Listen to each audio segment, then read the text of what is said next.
Hai guys, hari ni kita nak masak nasi goreng tom yum telur mata.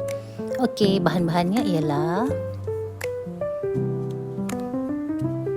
kita ada bawang putih yang dihiris, bawang besar yang dihiris, 2 cube tom yum. Kita guna cube tom yum Knorr ya. And then kita ada ayam 2 ketul yang dicincang.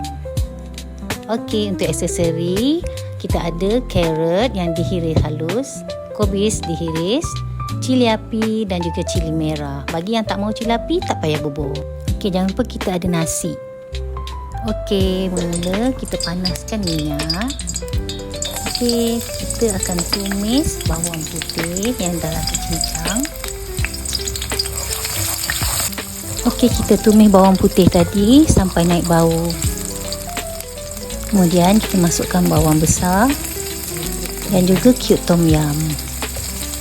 Okey, kita kacaukan bahan kita tadi. Pastikan sampai semuanya larut dan kekuningan. Okey, kita masukkan lagi. Okey, kemudian kita masukkan carrot. And then kita masak carrot sampai dia empuk sedikit.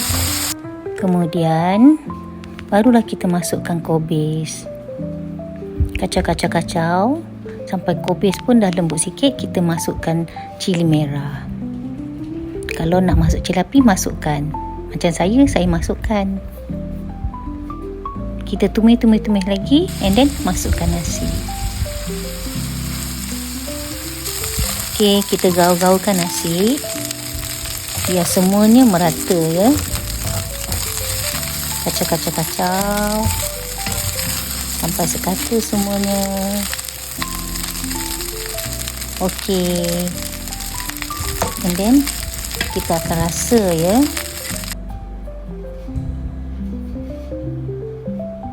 Bismillahirrahmanirrahim. Bawang untuk rasa perlu tambah lagi.